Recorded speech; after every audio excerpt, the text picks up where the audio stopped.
Hi, magandang araw po. Makakasama ko po yung director natin sa Department of Agrarian Reform 11, DAR 11, bago po kagagaling lang ng Manila at andito na naman siya na-assign sa Davao Region, na Regional Director po ng DAR 11. Makakasama po natin si Attorney R.D. Jason Collado. Sir, magandang araw po. Magandang umaga, Ma'am Ruth. Ako po ang bagong Regional Director ng Region 11, Department of Agrarian Reform.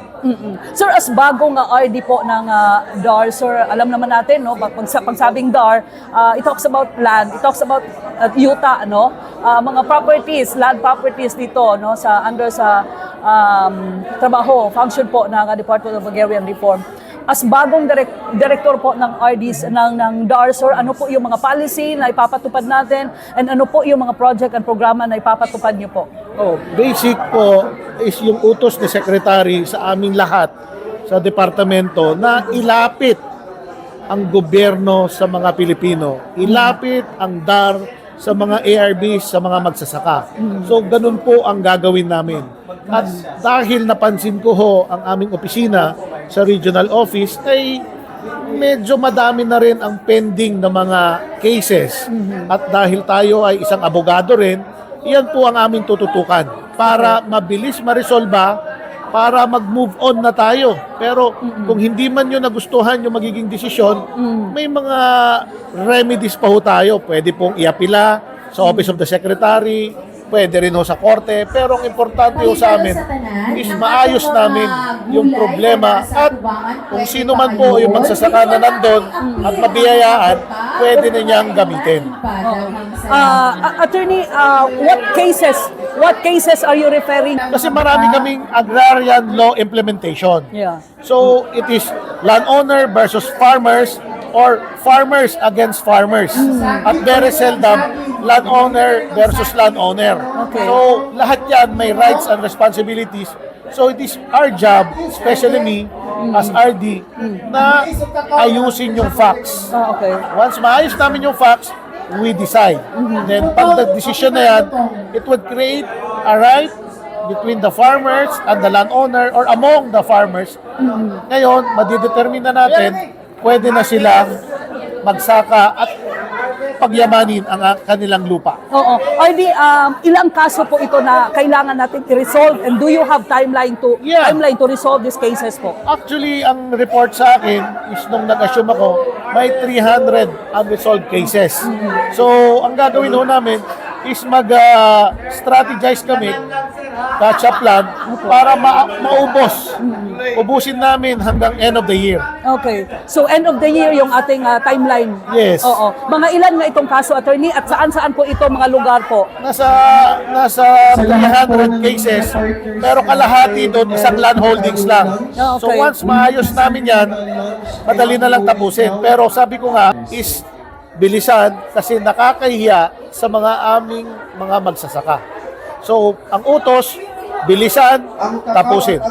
Okay. Paraming disturbo sa atin. Yeah. Sa ating Medyo marami yung activities dito ngayon. Oo nga, kasi nagbangon Pilipinas tayo na na-presscon. But anyway, sir, so aside from resolving those cases, mga land cases, no, ano pa yung mga priority ni R.D. Collado, sir? Yeah, ang DAR Region 11 ay maraming opportunities. Nandyan ang kakao, nandyan ang abaka, nandyan ang pineapple. So ang isang objective namin sa region is makakuha ng mga pondo galing central para lalong matulungan itong mga industriya na to kasi sila yung mga multi-millionaire. Ang technique is tulungan yung mga mayayaman ng Arbos para sila mismo ay tutulong din sa mga maliliit. So kumbaga yung pisong ginastos ng gobyerno magiging 10 piso nung arbo para 10 maliliit na arbo ang matutulungan. Kaya nga pilit kaming i-submit ang mga requirements sa central para paglistahan at bigayan na ng mga proyekto, kami ang mauuna. Tayo dito sa Region 11 ang mauna para ma-implement natin. Kasi nga ho, napakaganda ang positioning ng Davao Region. Napakaganda dahil may tubig tayo, maganda ang mga lupain, at ang pinakamaganda, vibrant ang economy. Kung ano mga produkto natin, sigurado ko merong bibili. Okay. Yes, maraming salamat po dyan. Parang active na active tayo sa ating trabaho, RD, no? Yeah. Wait lang. First assignment nyo ba outside Manila, RD? Yeah, this is my first time na naging RD. So, na-expose ko kasi ako sa probinsya sa pagsasaka. Kaya alam ko kung gaano kahirap ang magsaka, mahirap ang mag-ani, at mas mahirap ang magbenta ng produkto. Okay. Pero dito sa Davao, malaking oportunidad ang nakikita ko. Pumunta ka sa mga hotel, ang daming prutas, ang daming gulay. So ibig sabihin, sa dami ng hotel, sa dami ng restaurant, sa dami ng turista dito sa Davao Region, hindi na kailangan lumayo at mahirapan ang ating magsasaka para may benta ang kanilang produkto. Yan ang hinahabol ko habang ako ay nandito sa Davao Region na umuupo bilang katawan na regional director. Okay, thank you for that, attorney. Meron pa isang concern, attorney, because alam natin na maraming mga land na na-convert na ngayon na from rice farming, Yeah. kung ano-ano na lang, na-develop na, nagkaroon na ng building, at ano-ano na lang. Attorney, ano po yung take natin dito, yung sa mga land conversion issue? So, ang sa akin, pagdating sa land conversion, is kung gusto nyo properly, ay mag-apply ho kayo. Ngayon, kung nahihirapan ho kayo, pwede ho kayong pumunta sa aming opisina at tutulungan namin kayo sa requirements. Ngayon, kung kayo naman ho ay nakapag-convert na at walang mga kaukulang papeles, pwede rin ho kayong sumangguni sa amin, tignan kung paano natin maaayos yan. Pero syempre ho, hindi ho kami pwedeng pumikit sa existing rules and regulation. Kung may penalty, hindi po ho kami magdadalawang isip kundi i-implementa yon kasi yan po ang batas. Pero ang sa akin lang, maganda na ho na maayos natin. Kasi pag dumating yung araw at nangailangan ang gobyerno, nangailangan ang magsasaka, nangailangan natin magtanim, baka bawiin ho yan at ibalik sa agricultural use ng lupa. Yun ho ang nakakatakot. Kaya nga, ayusin na ho natin yan para may isa papel at may illegal natin. Okay, so klaro po yun, ha? Yes. All they have to do, attorney, pupunta lang sila sa DART? Yes, Tama yes. ba yung proseso? Yes, kasi ho, tandaan ho nyo, ang conversion, inaalaw ho ng batas. Okay. Pero yun ho ang karapatan na may-ari, pero hindi rin ho kami bulag para sa kapakanan ng mga magsasaka. Lalong-lalo na yung mga tenant or actual occupants. Kaya nga kanina, nasabi ko na ang desisyon ng conversion ay hindi permanente.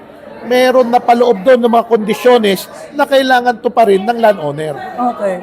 So, ayan po, klaro po yun, ha, Yes. para sa mga nagplaplano na land conversion, no? Yes. Sa inyong mga lupa. But anyway, isa pa yung concern ko, attorney. Ilan pa yung mga farmers dito sa Davao Region na makakatanggap po ng Certificate of Land Ownership? Tama ba ako? Yeah, madami pa sila. Opo. Kasi ho, nung mga nakaraang mga administrasyon, para mabilis ang distribution, ang ginawa nila ay ginawa nilang collective CLOA. Yeah. Isang titulo, nandun lahat. Ngayon ho, ay may project split kami na nakita ng gobyerno na mas maganda bawat isang membro or bawat magsasaka may sariling titulo. Okay. Kaya yun. Ngayon, bakit namin gusto yan? Para meron kang, alam mo yon, may sarili kang lupa na alam mo na sa'yo yun. Para magbayad ka ng buwis. At ang sa akin naman, para pag naggrupo kayo, alam mo kung ano yung kinocontribute mo. Okay. Kasi ang maganda ho dito sa Mindanao, maluluwang ang lupa, ang ganda magkaroon ng communal farming para ikwan natin sa isang investor or kayo mismo magtayo ng kooperatiba. Ngayon, economies of scale, taniman natin ng isang produkto, isang management, isang protocol, at ibenta natin as bulk. Ngayon, ang maganda dito, export. Marami na hong multi-millionaire cooperatives dito sa Mindanao, especially dito sa Davao Region. Okay, so good news po yan, no, para sa mga nagmamayari po ng mga lupa. So marami po yung gagawin, no, ng ating bagong kaupo, no, ng ating regional director ng Department of Agrarian Reform. Pero time out, attorney, balikan ko lang yung mga cases, no, mga kaso na resolbahin, no, ng under your watch, attorney Collado, sir. Kung sabi niyo po kanina, mas gusto ko yon na kahit sino pa yung masasagasaan Opo. sa solution or sa pag-resolve, no, ng kaso. May malalaki ba dito mga kumpanya, sir? Nagmamayari ng malalaking lupa? Marami sila dito. Kaya nga, ang mahirap sa agrarian reform is dalawa parating naglalaban. Okay. Okay? Isa magiging masaya, isa magiging malungkot. Okay. Kung kampihan ko yung magsasaka, sasabihin ng may-ari ng lupa, Yeah. magsasaka ka. Oo. Kung kampihan naman namin yung may-ari ng lupa, sasabihin ng mga magsasaka, puro ka sa Panginoong may lupa. Kaya nga, ang sinasabi ko, Para ka sa mga dato. yan. Ngayon, walang iba kaming dapat sundin, kundi yung batas, Yeah. kung ano yung mga rules. Kasi doon nagbibigay ng karapatan ang bawat paksyon, magsasaka man o may-ari ng lupa, mga dato.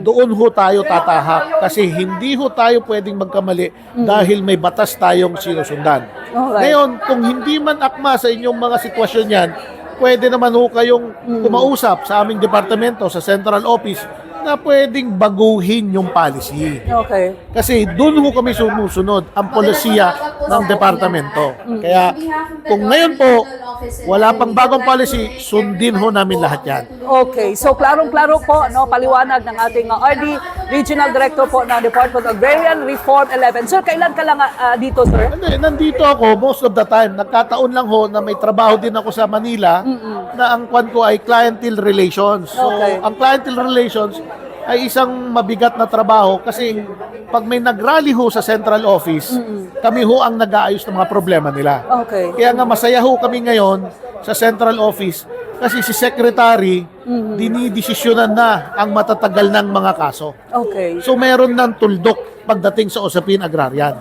Okay, so Ngayon, pag nagdesisyon na ho kami, pwede nang implement yan. Yeah. Unless may TRO galing kay Office of the President o kaya sa Supreme Court.